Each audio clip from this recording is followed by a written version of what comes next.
El pádel es uno de los deportes de mayor crecimiento a nivel global. En el negocio del deporte tuvimos el lujo de conversar con Vincent Ortega, director de operaciones y producción de eventos en A1 Padel, uno de los circuitos más importantes del mundo. Entre otras cosas, Vincent nos contó cómo es el modelo de negocios de A1 Padel, la transición que está viviendo este deporte, cómo funcionan los contratos de los jugadores y por qué 2024 será un año clave. Mi nombre es Santiago Tissenbaum y junto a Federico Colaiani los invitamos a este nuevo episodio de un ciclo en el que conversamos con personas que trabajan en la industria para aprender de su experiencia y conocer cómo funciona desde adentro. Esperamos que lo disfruten.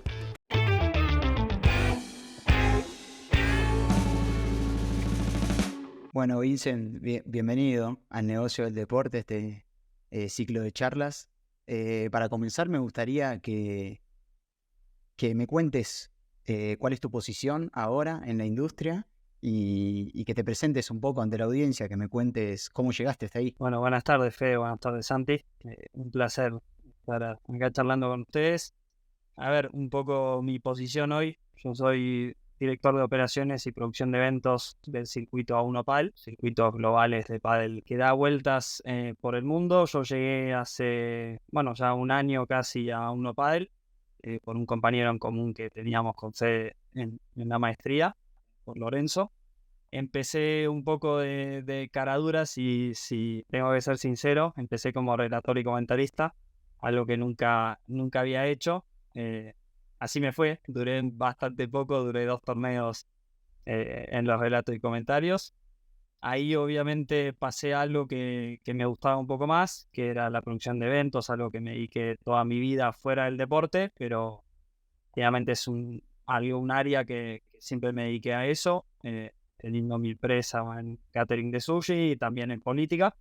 Así que todo lo que era producción de eventos era algo que siempre me daba vueltas por la cabeza, y cuando vine acá a Valencia a hacer una maestría en gestión deportiva, siempre fue con la idea de meterme justamente en el área de eventos deportivos, y bueno, que mejor que en un circuito que hace tantos eventos alrededor del mundo, con tanta gente diferente, con tantos promotores diferentes, con tantas lenguas diferentes también, inglés, francés, español, nada, tanto para desarrollar, y creo que caí en el lugar justo, en el momento justo. Obviamente le metí mucho esfuerzo, por eso también estoy acá. Y nada, ahora ya hace casi 6 meses que soy director de operaciones y producción de eventos en A1 Padel. Bueno, me gusta cómo comenzaste porque empezaste a contar un poco de tu background y acá lo que nos gusta siempre contar también es que por ahí cosas que la industria está creciendo mucho, entonces cosas que fuiste estudiando o haciendo a lo largo de tu vida en algún momento se pueden conectar con el deporte. Entonces vos trabajabas en el ámbito privado haciendo eventos, pero no en la industria, y se terminó conectando con esto que te apasiona, imagino que es el deporte. Contame un poquito más de qué trata la industria, de qué trata A1 Padel, de cuándo comenzó y bien qué es lo que haces vos, cómo es tu día a día. Dale. A ver, A1 Padel empezó en 2020. Es un circuito creado por Fabriz Pastor, un empresario monegasco, un empresario que es fanático del pádel, por así decirse. A1 Padel, que antes fue APT, ahora hace ya un año y monedas que es A1 Padel, es su bebé. Y bueno, nosotros en el equipo obviamente intentamos cuidar y hacer crecer ese bebé y hacerlo cada día más grande, que creo que estamos en esa vía. Respecto a mi trabajo finalmente es definirlo un poco. Es difícil porque hago muchas cosas, hago muchas cosas. Yo creo que soy el nexo justamente entre los promotores del circuito y el equipo de A1 Padel. ¿Qué significa ser el nexo? Finalmente significa ser esa persona que intenta defender, obviamente, la marca A1 Padel, pero también entendiendo todos los días a los promotores, teniendo reuniones diariamente con los promotores. Y creo que es un poco ese mi trabajo, estar ahí en la delgada línea para ayudar obviamente a los promotores, pero siempre defendiendo a la marca A1 Padel, que es realmente la marca que me contrata, y además es la marca que que hace crecer de la mano tanto al circuito como a los promotores. Y finalmente, a ver, acá no somos necios. Obviamente los promotores necesitan ganar dinero, el circuito necesita ganar dinero. Creo que justamente con ese trabajo en conjunto es por esa vía que vamos a ir, y esa vía nos va a llevar a buen puerto. Finalmente, A1 Padel es un circuito que crece todos los días. Si nosotros hacemos el ejercicio, bueno, personalmente hago el ejercicio constantemente de mirar las transmisiones de hace unos años, las transmisiones del año pasado, tratar de ver torneos que se repiten y ver el cambio que hay entre un torneo y otro es espectacular. Obviamente eso es a base de muchísimo esfuerzo, de un equipo de profesionales espectaculares, un poco repartidos por todo el mundo, argentinos, españoles, franceses, italianos, bueno, un poco por todo el mundo, y nada, nos pasamos también viajando por todo el mundo, eso seguro. Bueno, ahí me abriste varias puertas. Una es la de los jugadores que están involucrados en este negocio, y el otro, el tema de los ingresos, ¿no? No sé cuánto podrás contar, pero ¿querés contarme más o menos en porcentajes cómo se distribuye la torta de ingresos? ¿Cuáles son los ingresos que viene de A1 Padel? Si hay algún otro jugador importante más allá de los promotores, ustedes, me imagino los jugadores. Sí, obviamente, a ver, el pádel finalmente no es un deporte que viene de otra galaxia, es como un poco como todos los deportes, y todos los deportes, palabras más, palabras menos, se rigen con algunos ingresos. Uno obviamente es la televisación, otros son los sponsors, y obviamente, bueno, cualquier otro tipo de ingreso como ticketing dentro de los eventos, pero bueno, eso ya es una discusión aparte, porque obviamente contractualmente los promotores tienen esos ingresos de ticketing, está dividida la torta. Finalmente el modelo de negocio de A1 Padel es obtener y conseguir esos promotores, porque ahí hay una parte que es el fee de los promotores, pero también el modelo de negocio de A1 Padel es con las televisaciones. Bueno, ahora justo estamos en un periodo de transición, un cambio de estrategia también. Nos dimos cuenta que nosotros ya venimos con un contrato con Star Plus de hace algunos años. Este va a ser el tercero, si no me equivoco.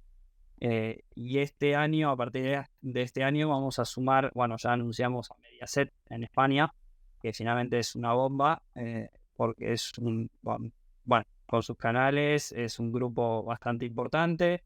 El año pasado terminamos 2 torneos con DAZN, y la idea obviamente este año es tener también DAZN España. Creo que justamente nos dimos cuenta con un trabajo interno que lo principal era arrancar por las televisoras, porque arrancando por las televisoras iban a venir estas grandes marcas a tocarnos la puerta, y es algo que nos está pasando. Estamos trabajando en eso justamente, y creo que va por ahí el trabajo que se hizo internamente y que se tiene que seguir haciendo, de seguir expandiendo. A ver, también tenemos que entender que el pádel sigue siendo un deporte muy chico. El pádel sigue siendo un deporte que se ve mucho en España, se ve mucho en Argentina, se ve y se juega, se ve mucho y se juega en Argentina, en España, en algún que otro país más de Europa, sea Suecia, ahora Francia, Italia, pero sigue siendo un deporte muy chiquito. Entonces las cifras que nos podemos imaginar con grupos de medios como Mediaset, DAZN, Star Plus, uno se imaginaría que obviamente las sumas de patrocinios van por las nubes, porque finalmente tenés lo que más les interesa, que es la televisación. Obviamente el pádel está en esa transición. Está en esa transición de que todavía hay, y me pasa hablarlo con jugadores también. Los jugadores también tienen contratos de patrocinios que uno mira los números y dice, no puede ser.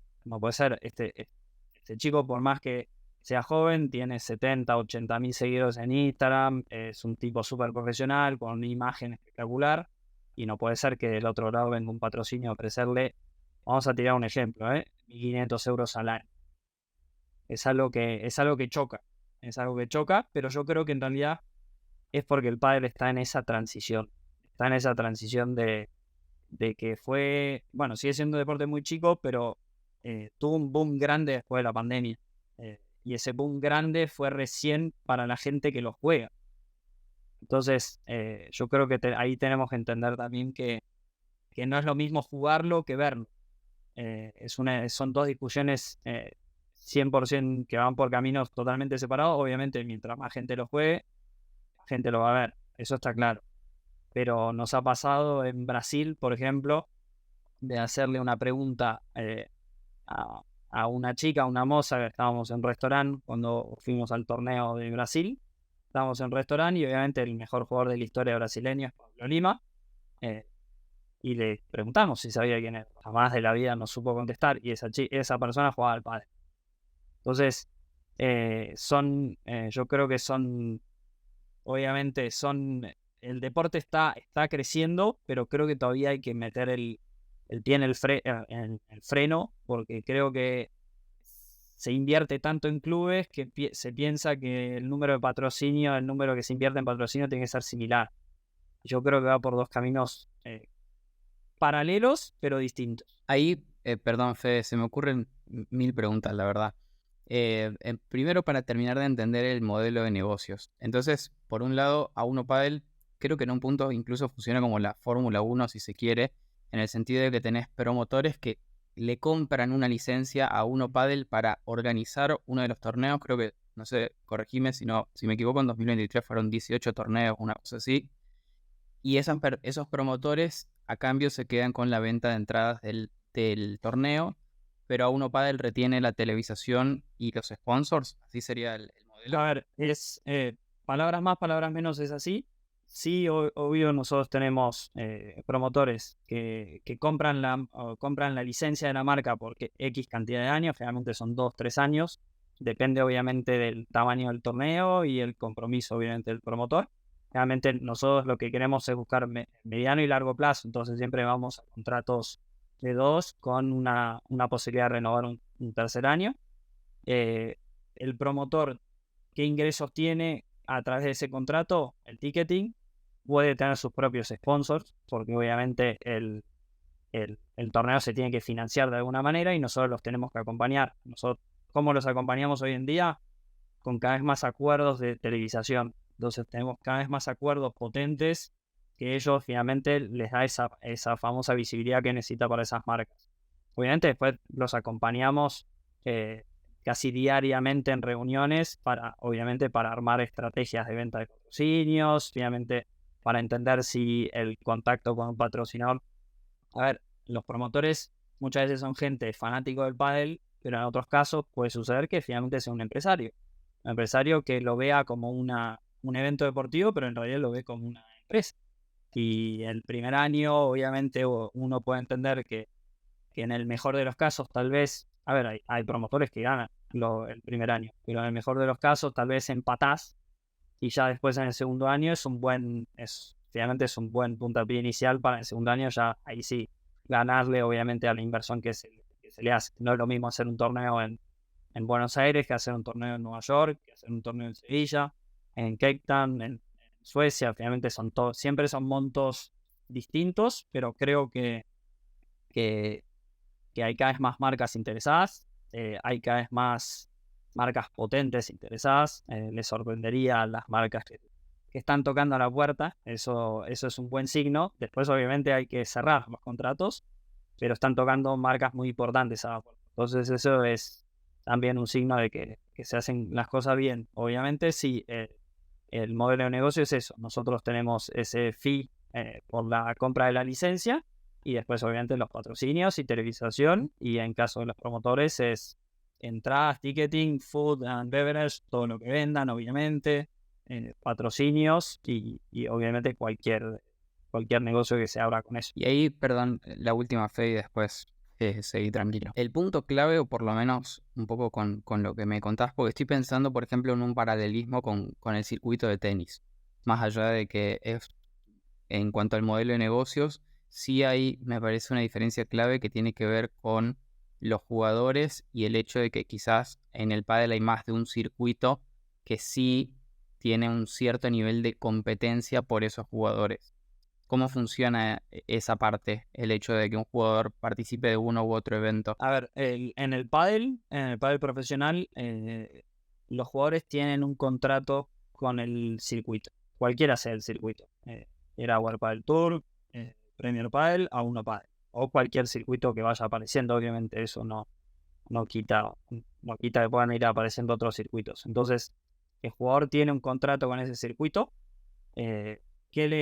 ¿Qué genera ese contrato? Ese contrato genera que el jugador se pueda financiar a través de toda esta competencia. ¿Qué significa financiarse? Bueno, muchas veces los jugadores tienen, gracias al esfuerzo que hace Fabrice y el circuito, tienen los hoteles pagos, tienen las comidas pagas, entonces eso les permite prepararse de la mejor manera, ir a competir a Suiza, a Nueva York, a Buenos Aires, a Paraguay, a donde sea, y que no estén constantemente viendo de qué manera se financian, más allá que lo tienen que hacer, obviamente, porque tienen que, aparte de los ingresos en prize money, obviamente tienen ingresos como jugadores profesionales, como en cualquier deporte. Yo creo que, a ver, algo que nos puede diferenciar y de qué manera podríamos, o lo hacemos, atraemos jugadores a nuestro circuito, es finalmente que nosotros tenemos otra perspectiva del crecimiento del deporte. Nosotros el año pasado, por ejemplo, tuvimos previas internacionales. Los torneos de categoría máster tienen previas internacionales, no tienen previas locales. Entonces esas previas internacionales, por tema de costes, muchas veces se hacen en Madrid, porque para los jugadores españoles el coste obviamente es mucho más barato. Sí. Perdón, previa es como la clasificación al... Exactamente, sí, como una quali en el tenis, exactamente. Y hemos hecho muchas en Sudáfrica, en Senegal, en Costa de Marfil, y les sorprendería la cantidad de inscriptos que hemos tenido en ese continente. Entonces, eso claramente también nos demuestra que no estamos tan equivocados con el tema de los países a donde estamos yendo y con el tema de la filosofía de este circuito. Nosotros realmente estamos yendo a las 4 esquinas del mundo a desarrollar el deporte. Tal vez no es España y Argentina, más allá de que tenemos nuestros torneos en España y Argentina, porque hicimos Sevilla, hicimos Castellón, hicimos distintos en Buenos Aires, el Master Final fue en Salta. Entendemos que obviamente el deporte ahí está muy desarrollado y los tenemos que seguir involucrando en esos países, porque nos da visibilidad. Pero nosotros tenemos una filosofía como circuito que vamos a buscar el desarrollo del deporte en otros lugares. Lo estamos yendo a buscar y cada vez más, con cada vez más torneos. Entonces, en ese sentido tenemos otra perspectiva respecto a Premier Padel. Y Premier Padel este año ha cambiado una regla que a mí me parece, ya hablando como amante del pádel, me parece un error para el desarrollo del pádel, más allá del calendario que sacaron, que es un calendario que a primera vista puede ser espectacular. Ellos cambiaron una regla fundamental, que es que las previas, las quali, se juegan en los lugares de los torneos. Y para los jugadores que tienen que jugar quali, eso es infinanciable. No se puede financiar. O sea, no se puede financiar, dice llanamente, porque los prize money no te financian perder en primera ronda de quali o perder en segunda, tercera ronda de quali. No te lo financian. Entonces yo creo que nosotros ahí sí nos diferenciamos. Diferenciamos con que de verdad vamos a buscar el desarrollo del deporte. No solo con eso, sino que además el circuito este año está desarrollando un sistema de academias, está desarrollando un modelo también de algo que se llama A1 Padel World, que va a tener, aparte de que va a tener la tienda A1 Padel, que nos interesa para desarrollar la marca, obviamente, también tenemos ahí un servicio de fisio de alta calidad para jugadores que vayan a atenderse. Ya abrimos uno en Sevilla, la idea es abrir uno en México, en Buenos Aires, seguir creciendo con ese modelo. Y creo que en eso nos diferenciamos y bastante. Bueno, la verdad también que abriste un montón de puertas. Veo que lo que quieren hacer es ser la red global más grande del mundo del pádel. Sí. Porque al mismo tiempo van diversificándose también en el negocio. Hablaste de la academia, hablaste del e-commerce, como que quieren hacer escuela. Yo me quedé con la diversificación de audiencia que hiciste, que están los que ven y los que juegan. Me gustaría repreguntarte sobre eso para ver cuál es la visión de ustedes, si quieren hacer jugar a los que ven o si quieren hacer ver a los que juegan. No sé si tienen identificado bien ese público y hacia dónde a quién quieren convencer, digamos. A ver, está claro que un plan de expansión de A1 Padel, estamos yendo en ese plan de expansión, estamos yendo a buscar clubes, estamos yendo a buscar público que juega en clubes, como con nuestra exposición de marca, como con acuerdos para que tengan finalmente, no sé, vamos a poner un ejemplo muy burdo, pero descuentos en el e-commerce de A1 Padel, que se puedan vender productos de A1 Padel en esos clubes. Finalmente yo creo que ahí hay una estrategia de marketing de la marca A1 Padel que va a impactar mucho, tal vez no en el corto plazo, pero es un trabajo. El año 2024 y el año 2025 son 2 años para A1 Padel que van a definir un poco el futuro del circuito. Y yo creo que es justamente más todavía 2024, porque ahora sí estamos compitiendo 1 a 1. Ahora sí estamos compitiendo un circuito con el otro. En los 3 circuitos era algo que internamente generaban, por lo menos a mí, generaba duda porque no terminabas de entender cómo iba a terminar todo. Ahora que estamos mano a mano, sí sabemos contra quién competimos y sí sabemos cómo competir contra ellos.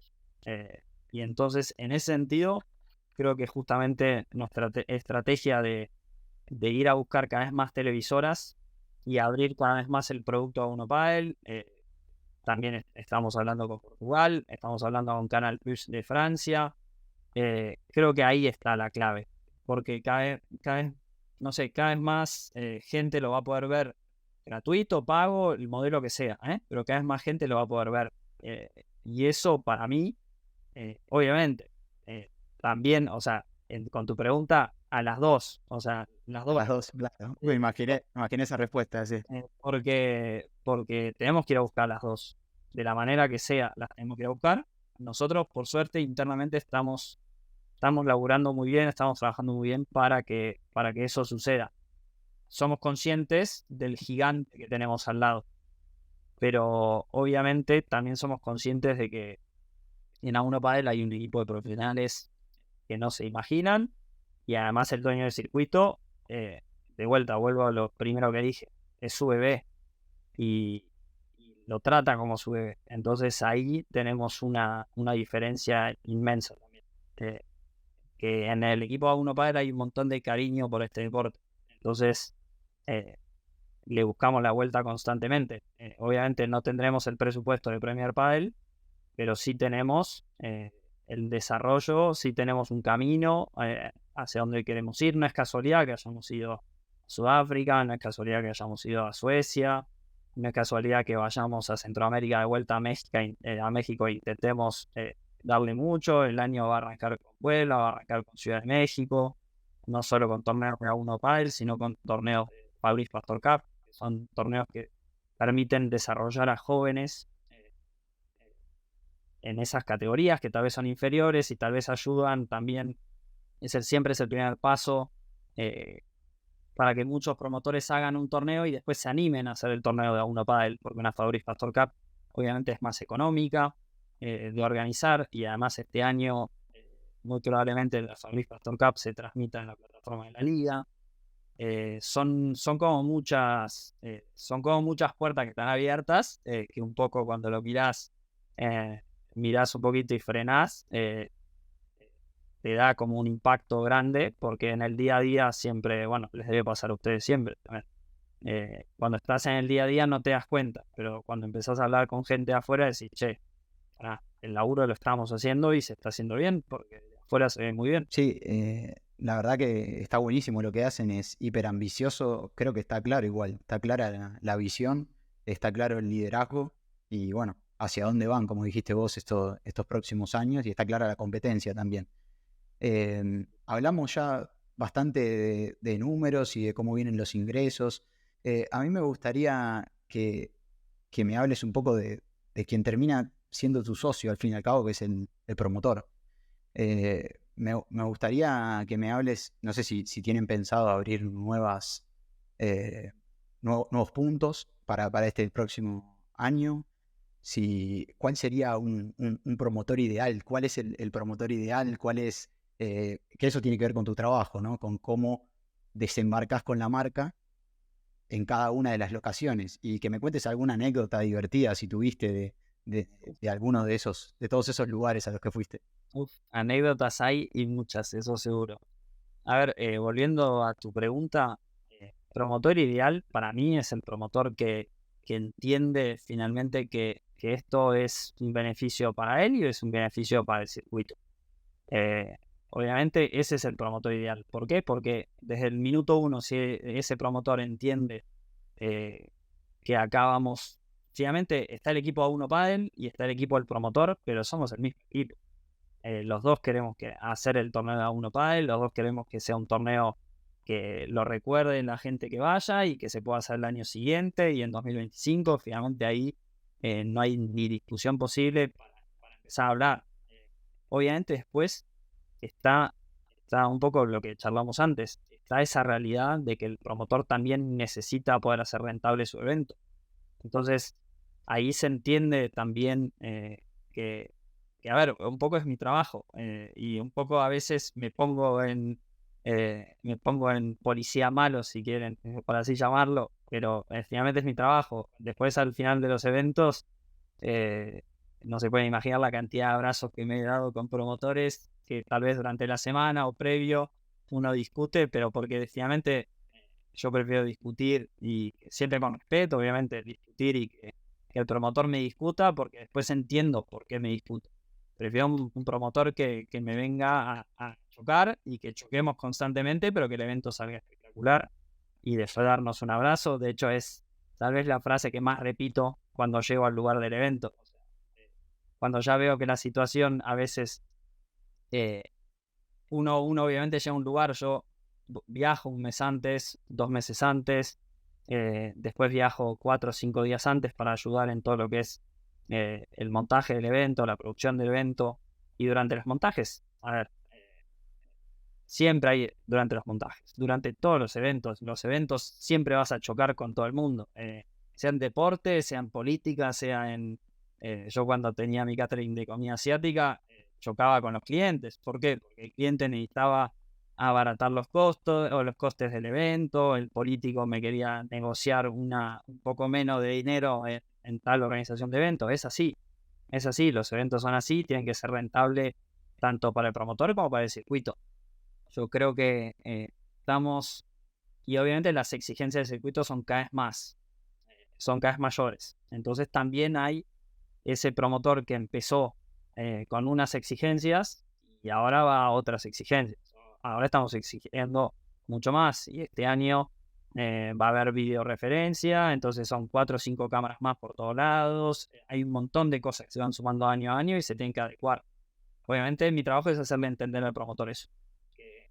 Que si lo adecuamos como hay que adecuarlo y vamos para ese lado, el que va a salir ganando es él. Además de nosotros, el que va a salir ganando es él. Obviamente, para mí, no sé si existe un promotor ideal.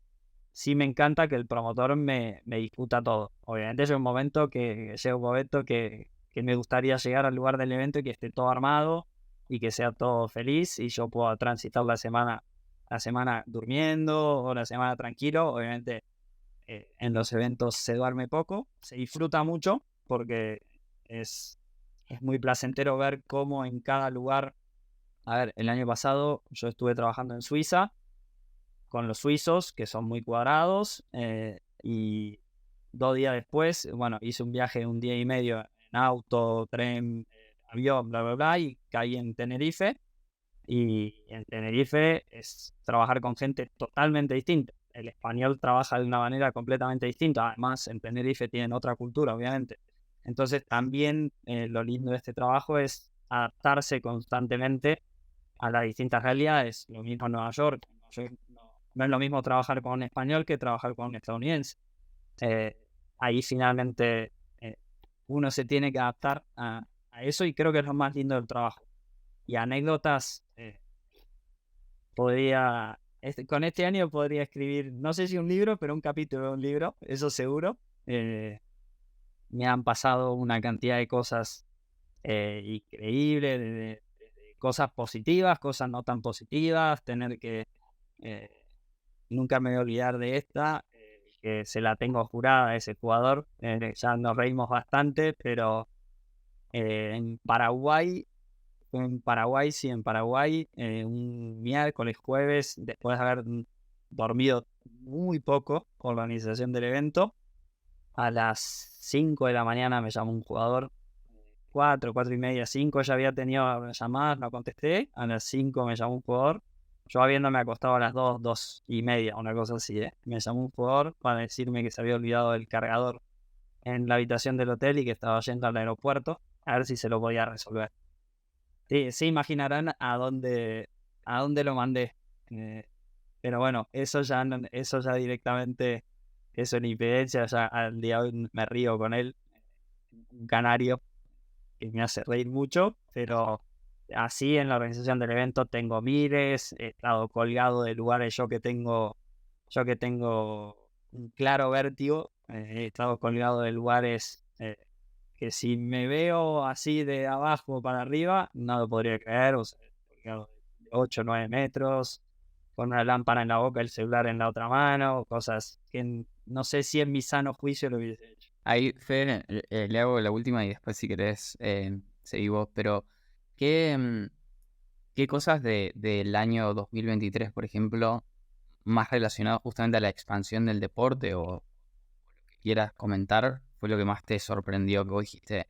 Sí, cuando hicimos la reunión a fin de 2022 y proyectamos 2023, sabíamos que íbamos a hacer tantos torneos, que íbamos a crecer por acá, pero ¿qué cosa pasó que decías, che, esto la verdad que no me esperaba que pasara y fue una locura?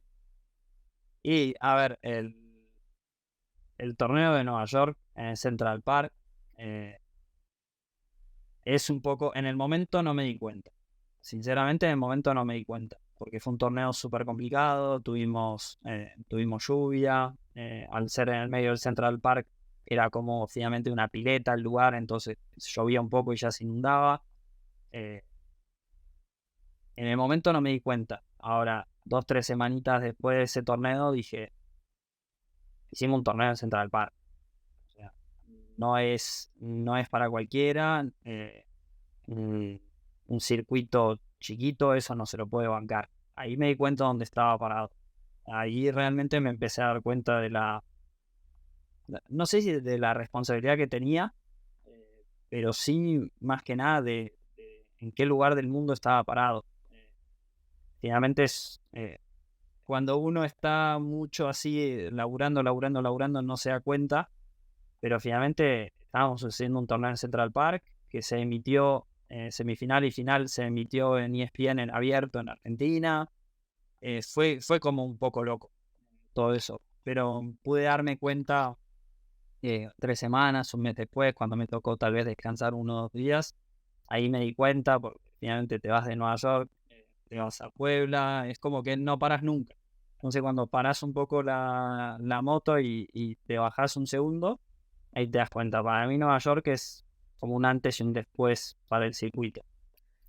Que no, que no tiene tanto que ver con, si me preguntás, cuál fue el torneo que más disfruté. El torneo que dije, che, loco, tenemos que hacer mucho más torneos acá porque es espectacular. O sea, el Master Final de Salta a mí me voló la cabeza. Me voló la cabeza. Fue un laburazo porque hubo que vestir un polideportivo que, bueno, obviamente suelen estar medio abandonados, ¿viste? Pero que haya 2.000 personas todos los días, 2.000 personas sacadas. Obviamente el número uno de nuestro circuito es salteño, entonces más todavía y salió campeón, o sea, más todavía. Semifinal, final, parecía que estabas en una cancha de fútbol. Era terrible. Entonces como que de cada torneo sacás algo. Sí, el que más me impactó, obviamente, es Nueva York, porque levantabas la cabeza y estabas en un lugar que yo personalmente no había ido nunca, ¿no? Yo fui solo un mes antes del torneo y me impactó mucho. De hecho, mira, hoy tengo esto que tiene que tiene la marca A1 Padel, mira, de casualidad me lo puse y lo tengo constantemente y está finalmente la marca A1 Padel con los New York Yankees. O sea, es un poco sacado también.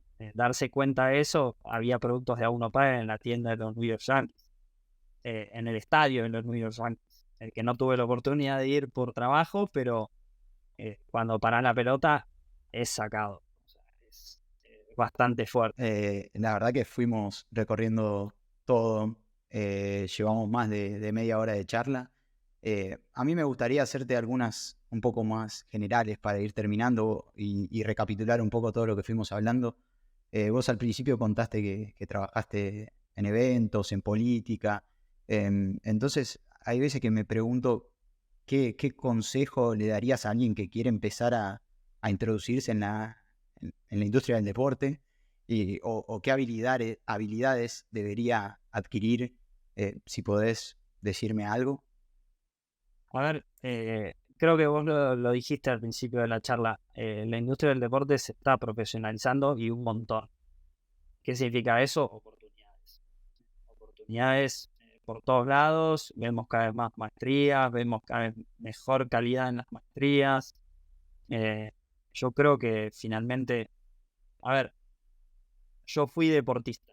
En algún momento me iba muy bien en el deporte y en algún momento lo tuve que abandonar. Y por cosas de la vida, 10, 12 años después, con una fuerte crisis, me di cuenta que tenía que volver al mundo del deporte. Obviamente ya no desde el lado deportivo, porque ya no me da ni el físico, ni el cuero, ni nada, pero sí del lado, por lo menos, de la gestión. ¿Qué puedo aconsejar? Que siempre hay que estar formándose, eso seguro. Siempre hay que estar formándose porque la industria misma te lo exige. Ya no hay tantos. Hay mucho en algunos deportes de ex deportistas que gestionan, pero hay cada vez más gestores dentro de la industria deportiva. Entonces eso es un camino, o sea, finalmente es un camino claro. Obviamente hay que apoyarse en ex deportistas, porque son los que la vivieron, o lo que sea, pero hay que ir a formarse. ¿Y qué aptitudes te pueden ayudar en la industria deportiva? Yo creo que la principal para mí es o sea, la curiosidad. Yo no jugué nunca al pádel. Me gustaba el tenis, fui jugador de tenis, pero hay un océano de diferencia entre un deporte y el otro. Y yo conocí el pádel por un loquito del pádel que convivía conmigo durante la maestría y agarré y empecé, y esto es algo que no me voy a cansar de decirlo. Yo arranqué de cara dura como relator y comentarista. Y abrí en un torneo de Sevilla que no sabía ni cómo hablar, no mandaba el corte, era un desastre. Y finalmente eso me abrió una puerta gigante a hacer tal vez el trabajo, hoy por hoy, si tengo que parar la pelota, el mejor trabajo de mi vida. Entonces, yo creo que es por ahí, es intentar, no importa el deporte. Obviamente sé que nosotros los tres venimos de un país donde el fútbol es el fútbol, el básquet, más el fútbol que el básquet, obviamente, pero el consejo es intenten en cualquier deporte. Si les gusta el deporte, va más allá del fútbol. Va por el lado de convencer a gente de sumarse a ese deporte, de gestionar, de lo que sea, porque puedes venir de 50.000 ramas. Puedes tocar el deporte desde 50.000 ramas: marketing, comunicación, gestión financiera, derecho, lo que sea. Pero el consejo es métanse. Tal vez es un mal consejo porque los tres necesitamos laburar en el deporte porque nos encanta, pero mientras más gente tengamos, la industria deportiva va a ser más divertida, más profesional y seguramente mucho más interesante. Bueno, yo la verdad creo que cubrimos todas las aristas que teníamos planteadas para la entrevista. Así que bueno, te agradecemos, te despedimos y espero hacer otra a fines de 2025, que vos marcaste ahí un hito de cómo va a ir evolucionando la industria, de cómo va a ir evolucionando el pádel y de cómo va a ir evolucionando también A1 Pádel y dónde estamos, ¿no? Porque ahora está claramente en crecimiento, es bastante, hace bastante poco que está el circuito, pero bueno, me gustaría ver si las cosas que nos fuiste diciendo se cumplieron o no. Ojalá. Así que, Sí me vas a ver con menos pelo, eso seguro. bueno, te agradezco, Vincent. Santi, te dejo para el cierre. Dale, no, nada más para agregar, la verdad, Vincent, mil gracias por darte una vuelta por el proyecto, por el negocio del deporte. Y nada, apoyo el pedido de Fede de hacer un update en 2 años, a ver dónde está parada la industria del pádel y A1 Pádel en particular. Así que mil gracias. Les retruco, lo hacemos a fin de año. A fin de año sí ya vemos qué tal nos fue en 2024. Me gusta. Dale. Un abrazo grande, chicos. Buenísimo. Gracias por todo.